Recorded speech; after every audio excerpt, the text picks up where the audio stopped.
제7장.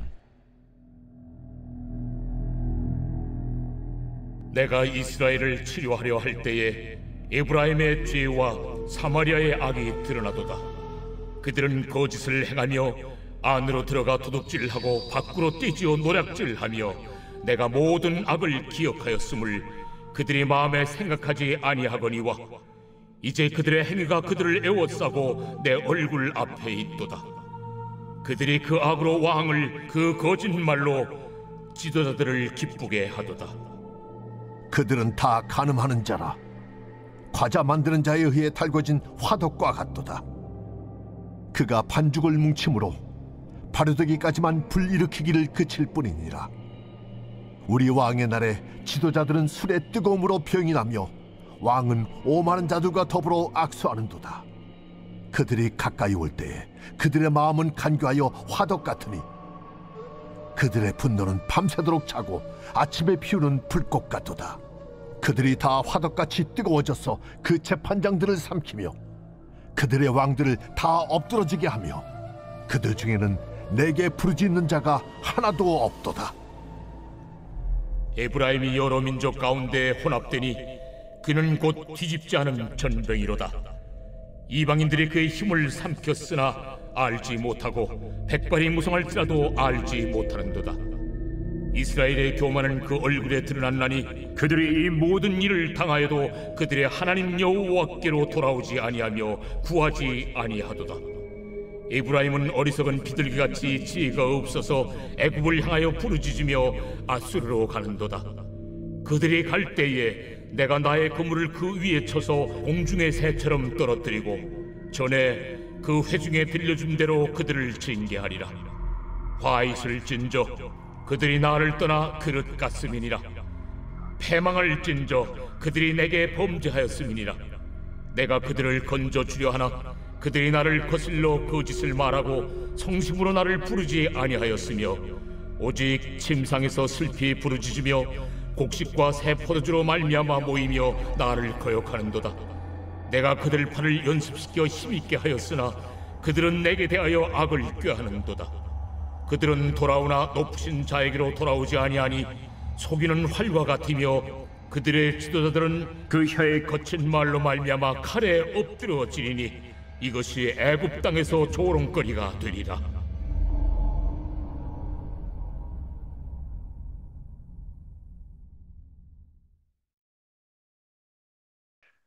내가 도대체 너에게 어떻게 해야 하니? 라고 하는 제목으로 오늘 함께 우리 10월 9일 우리 함께 말씀 나누도록 하겠습니다.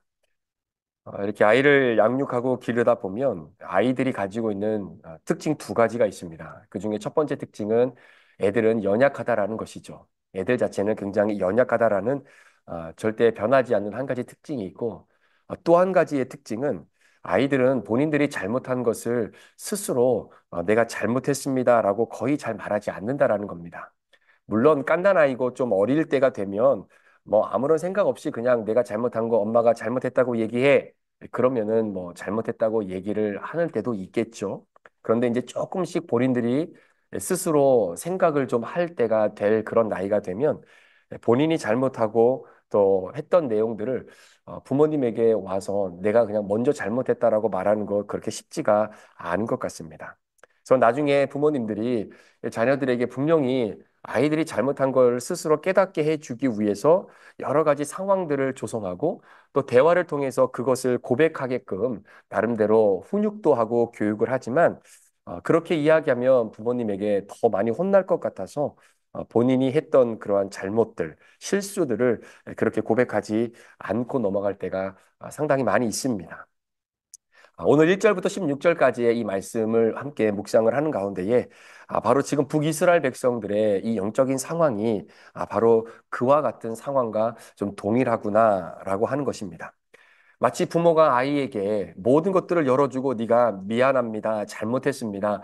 제가 실수했습니다. 이렇게 말하면 모든 것이 다 끝날 수밖에 없는 상황을 부모가 부모의 권한으로 모든 것들을 조성해서 부모에게 그렇게 이야기하면 다 마무리가 되는 부분인데 그렇게 하지 않는 자녀들을 바라보면서 도대체 내가 어떻게 더 만들어줘야 이 자녀가 내가 잘못했습니다라고 스스로 고백하며 나올 수 있을까를 생각해 보는 그 부모의 마음이 오늘 본문에 기록되어 있는 우리 하나님의 마음과 같지 않을까 생각됩니다. 이 호세아 선지자가 활동했던 시기는 약 BC 750년경이니까 BC 722년에 북이스라엘이 멸망을 합니다. 그러니까 이제 고작 30여 년 함께 남겨놓은 바로 그러한 상황이 바로 지금 본문의 상황입니다. 여로보암 2세가 죽고 난 이후에 북이스라엘의 정치적인 상황은 굉장히 소용돌이를 치게 됩니다. 지난주에도 잠깐 말씀드렸던 것처럼 북왕국 이스라엘을 통치했던 여로보암 2세가 죽고 난 이후에 그 뒤로 이어지는 왕들이 총 6명이 바뀝니다. 그러니까 북이스라엘은 9개의 왕조가 다스렸고 총 19명의 왕이 바뀌게 됩니다. 그런 9개의 왕조 중에 4개의 왕조가 여로보암 2세가 죽고 난 다음에 바뀌어진 왕조고요. 그리고 19명의 왕들 중에 무려 6명의 왕이 여로보암 왕이 죽고 난 이후에 6명의 왕이 바뀔 만큼 정치적인 소용돌이가 굉장히 급하게 몰아치고 있었던 때입니다.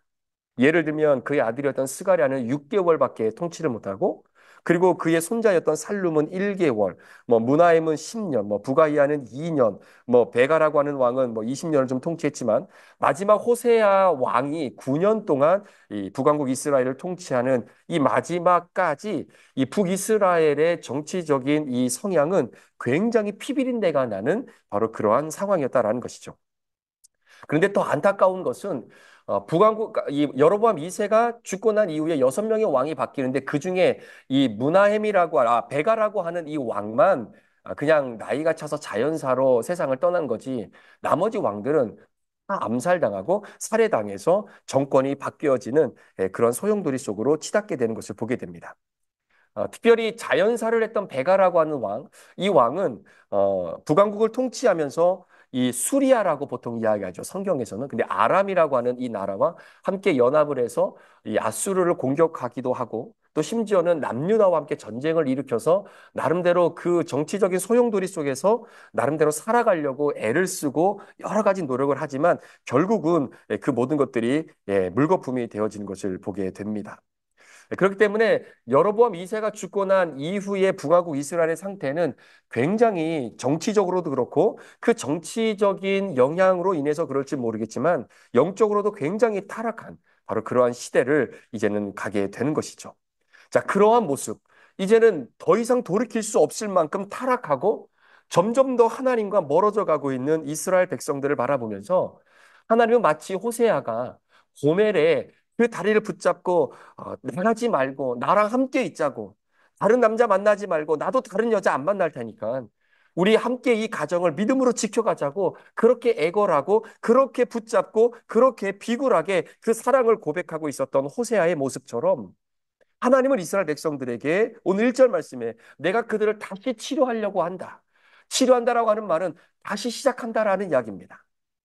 스스로 자해하려고 하는 그 길로 들어가는 이스라엘 민족들, 스스로 죽음과 지옥을 향해 가도 끝이 없이 내려가려고 하는 이스라엘 백성들을 내가 다시 그들과 시작하려고 한다라고 하는 그 마음을 오늘 1절에 보여드리고 있는 것이죠.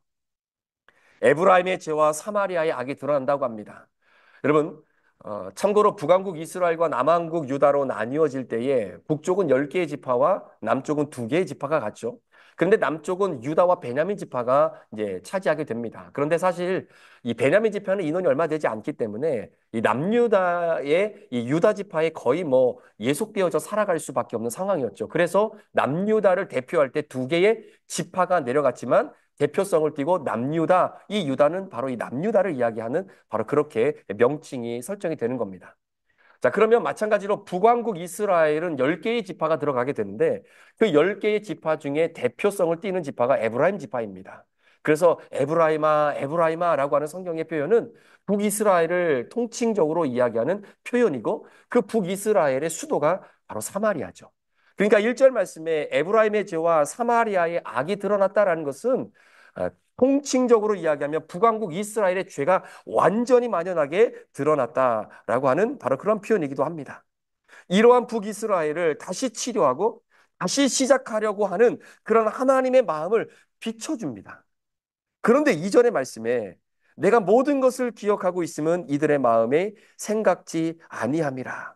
그러니까 하나님께서 다가가는 거죠. 마치 부모가 자녀들에게 네가 잘못한 것을 네가 깨닫고 한번 얘기해 주면 안 되겠니? 라고 하는 그 모든 상황과 여건을 만들어주고 그것을 자녀들이 생각하게끔 부모가 그 모든 것들을 만들어 가는 것처럼 하나님께서도 이들의 마음에 정말로 우리가 죄악된 모습을 기억하고 다시 하나님과 시작할 수 있는 그 마음의 생각이 이들에게 있기를 원하는데 그렇게 말씀을 주어도 이스라엘 백성들은 그들의 마음에 이 하나님의 마음과 하나님의 생각을 말씀을 생각하지 않는 겁니다.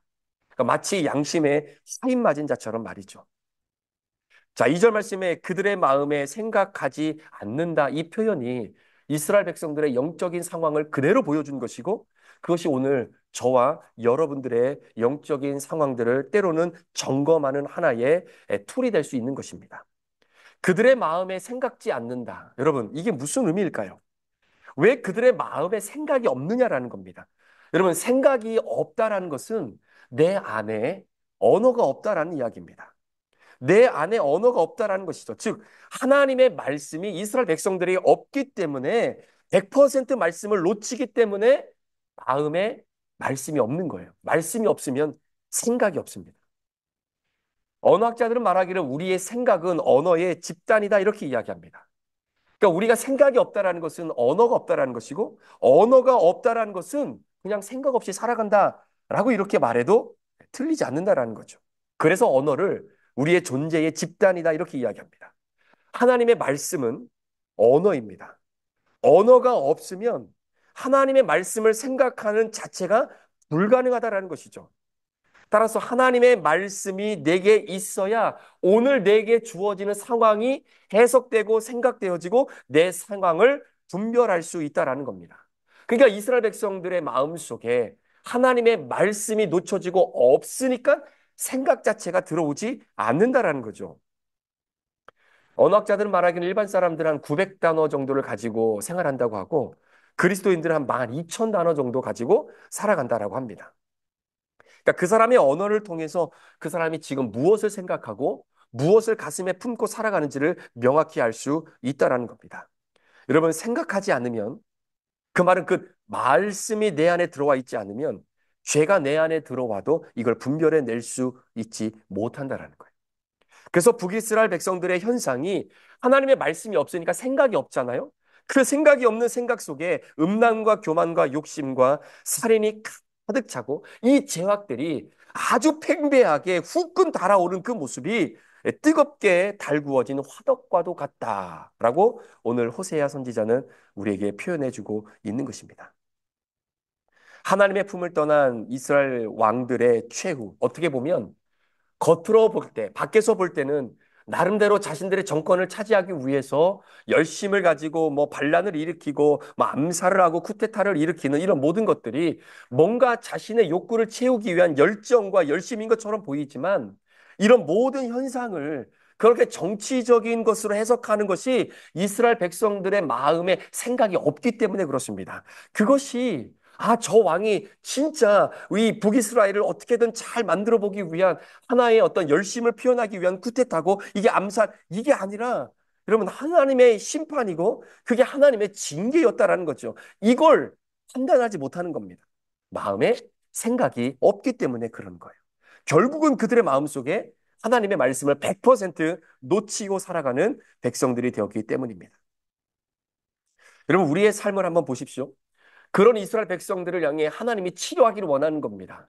다시 고쳐주기를 원하고 다시 함께 시작하기를 원하는 겁니다. 그래서 하나님이 도와주려고 애를 쓰시는 거예요. 내가 어떻게 도와주면 되겠니? 어떻게 너희의 마음속에 내 말씀이 들어가서 그 말씀으로 생각하는 백성이 될 수 있겠느냐? 이게 하나님의 마음입니다. 이게 북이스라엘을 도와주려고 하는 하나님의 본심입니다.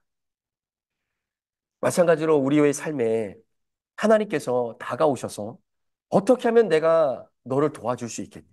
어떻게 하면 네 마음과 생각 속에 내 말씀, 내가 좀 들어갈 수 있겠냐? 하나님은 우리를 치료하시고 도와주시려고 하는데 사람들은 그걸 무시하는 거예요. 외면하는 겁니다. 하나님은 우리에게 도움이 되시는 근원이셔서 그 근원인 도움 자체를 말씀으로 우리에게 다가오시는데 우리는 여전히 세상 방법을 추구하려고 하는 그 인생의 패턴을 우리는 놓치지 못하고 있는 겁니다. 내 지혜를 의지하려고 하고 내 공로를 의지해 보려고 하고 안 될 때는 하나님께 돌아와서 물어봐야 되는데 오히려 시선을 자꾸 밖으로 돌리는 겁니다. 자꾸 밖으로 돌리는 겁니다. 그런 이스라엘 백성들, 우리가 하나님이 기뻐하지 않는 삶을 살아갈 때에 내 방법으로 살지 못한다는 것을 깨달으면 하나님께로 돌아와야죠.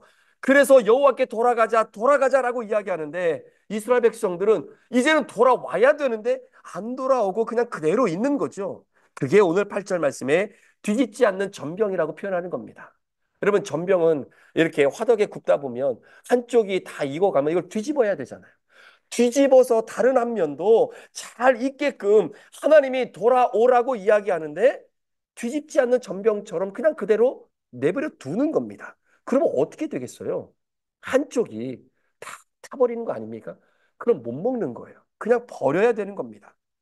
그게 이스라엘 백성들의 현재의 모습이고 하나님은 그 전병을 뒤집어 놓기를 원하시지만 이스라엘 백성들은 오히려 하나님의 도우심을 외면하고 있는 것입니다. 그러면서 오히려 외부에 있는 이방 민족의 도움을 요청하는 시기를 계속해서 갖는 겁니다. 여러분, 이방 민족을 이 북이스라엘이 도와달라고 손을 뻗친들 이스라엘 백성들을 과연 이방 민족이 도와줍니까? 그래서 이스라엘 백성들을 향한 하나님의 표현이 그런 겁니다. 9절 말씀에 이방인들이 그의 힘을 삼켰으나 알지 못하고 백발이 무성할지라도 알지 못하도다. 그러니까 하나님이 답답한 겁니다. 모든 도움의 근원은 나에게 있는데 나에게 돌아와서 내가 너를 고치고 너와 다시 시작하려고 하는 그 도움을 네가 좀 받아야 되는데 오히려 이방 민족의 도움을 받으려고 하는 북이스라엘 백성들.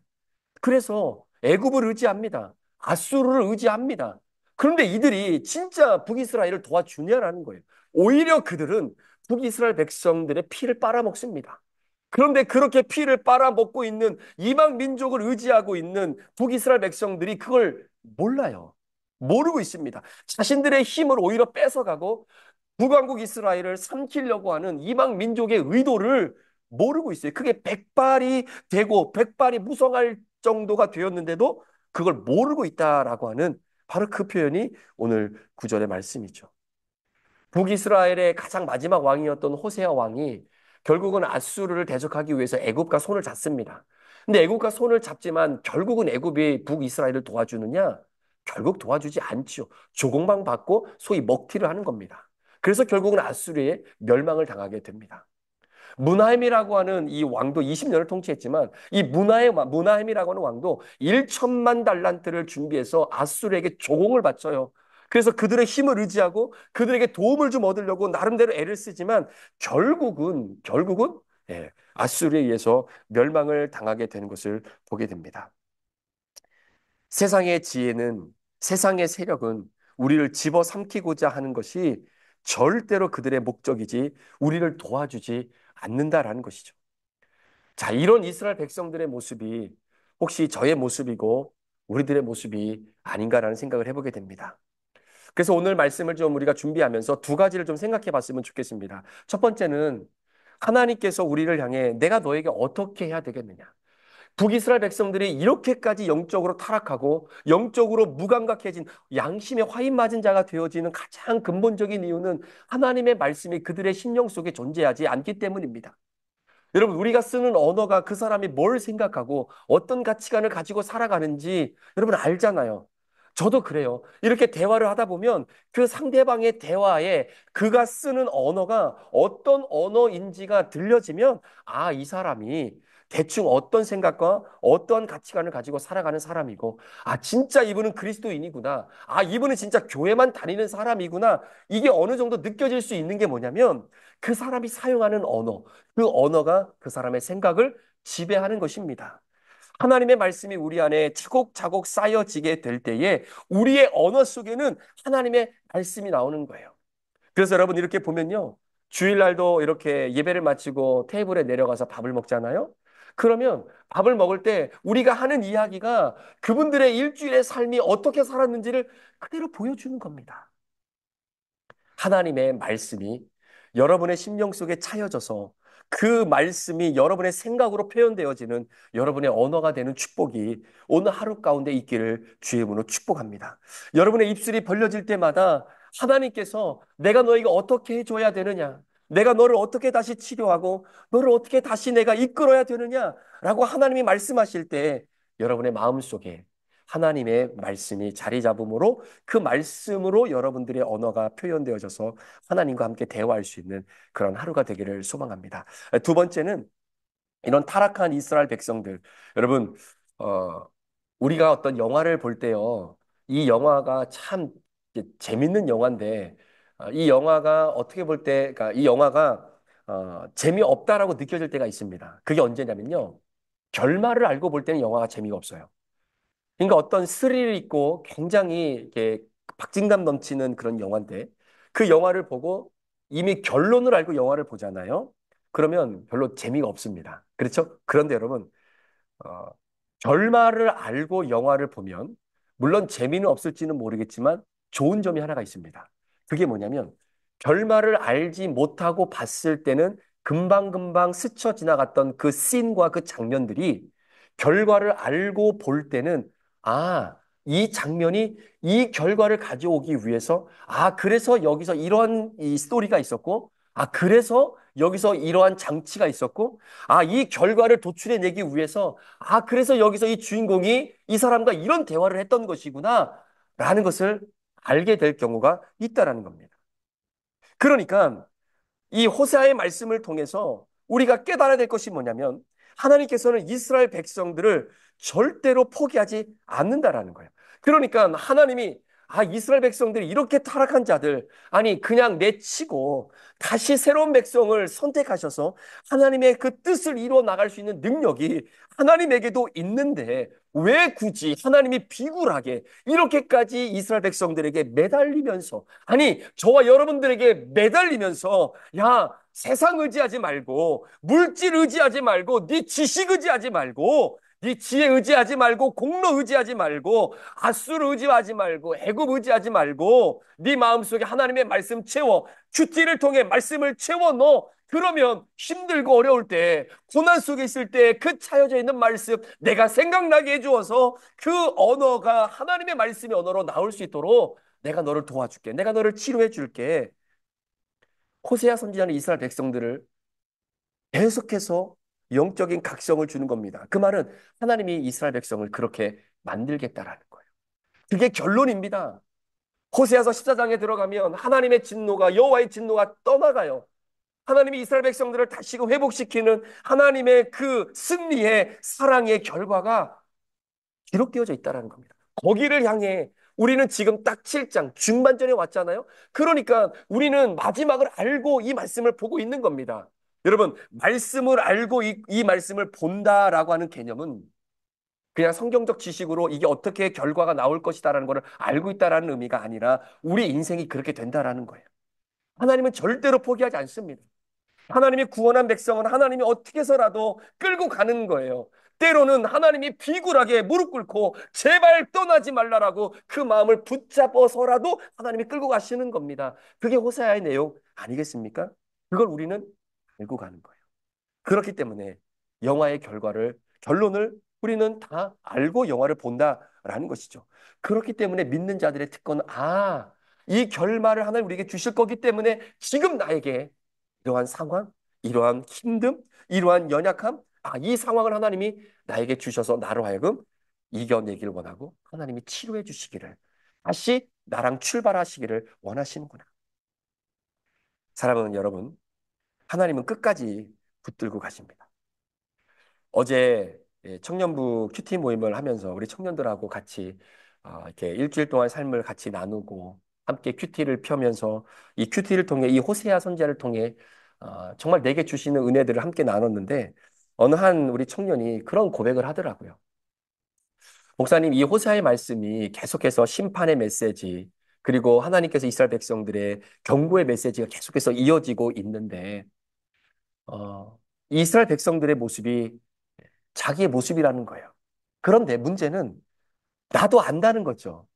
내가 이렇게 살면 안 되는 것이고, 이렇게 행동하고 이렇게 살아가는 삶 자체가 하나님이 기뻐하지 않는 것을 사실 내가 알고는 있는데, 그래서 그것이 잘못됐고 여호와께로 돌아오라고 하나님이 말씀을 통해 내게 말해주고 계시는 것은 아는데, 지금 이 상황 속에 내가 살아가는 내 인생의 이 나이대에 내가 이거를 못 해보면, 내가 이 기쁨을 누려보지 못하면, 그 20대에, 그 10대 이 말에 20대 초반에 이 인생의 즐거움을 내가 이때 못 누리면 내가 나중에 후회할 것 같다라는 거예요.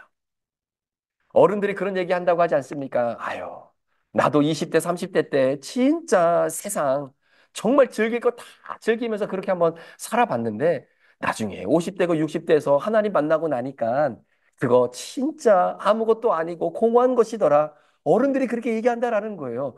그 말은 그분들도 20대, 30대 때 인생의 즐거움과 쾌락을 느껴봤다는 얘기 아닙니까? 근데 나는 왜 그거를 못 느끼게 하냐라는 거예요. 그러니까 나도 그렇게 좀 느껴보다가 50세, 60세가 돼서 그때 하나님 만나서 정말 하나님 진짜 사랑하는 그 기회 나도 그때 가지면 되지 않나요? 굉장히 논리적이지 않습니까? 자기 엄마 아빠도 그랬다라는 거예요. 그래서 제가 그랬습니다. 물론 그렇게 우리의 인생이 펼쳐질 수만 있다면, 그렇게 우리의 인생이 100% 개런티가 된다면 뭐 그렇게 하면 되겠지. 왜 그게 문제가 되겠어? 나중에 회개하면 되겠지. 근데 오늘 우리가 함께 얼굴 보고 교제하고 말씀을 나누고 함께 기도하는 이게 우리 인생의 마지막이 될 수도 있다. 우리의 인생은 우리가 책임지는 것이 아니라 여전히 내 인생을 너는 네 거라고 생각하기 때문에 그러는 거야. 하나님이 우리의 인생의 주인 되심을 철저하게 믿게 되면 하루하루의 삶이 하나님이 우리에게 덤으로 주시는 삶이기 때문에 하나님이 언제 우리의 삶을 거두어 가실지를 몰라. 어, 그런데 제가 그렇게 하면서 마지막에 그런 얘기를 했습니다. 그런데 하나님의 말씀이 들리는데 이렇게 표현하더라고요. 하나님의 말씀을 큐티하면 들리는데 그걸 내가 애써 안 듣고 싶은 거예요. 귀를 막고 싶은 거예요. 돌아오라고 하는데 이게 너무나 즐거우니까 이거 좀 경험하고 돌아가고 싶은 거예요. 근데 하나님이 너를 너무나 사랑하시기 때문에 어떻게 해서라도 하나님이 너를 돌아오게 하실 거야. 그리고 네가 즐기는 그 즐거움과 그 쾌락과 그 향락이 지금은 좋을지는 모르지만 하루속히 빨리 하나님의 품을 하나님을 앞으로 돌아가는 것이 훨씬 더 행복하고 아름다운 삶이라는 것을 깨닫게 해주실 때가 목사님은 좀 빨리 왔으면 좋겠다. 네, 이렇게 이야기하고 함께 기도하고 그런 시간을 보냈는데 이스라엘 백성들이 바로 그런 표현이고 저와 여러분들이 그런 마음 아니겠습니까? 하나님은 우리를 끝까지 붙잡고 계신 겁니다. 호세아의 말씀을 통해서 여러분들이 기억하시고 놓치지 말아야 할 초점은 그겁니다. 내가 죄인이고 이스라엘 백성들처럼 그래. 나도 여전히 죄 가운데 있는데 내가 이 죄의 모습으로 오늘도 어떻게 살아가야 될까? 여러분 의기소침하고 이 죄 때문에 죄에 눌려 살라고 하는 이야기가 아닙니다.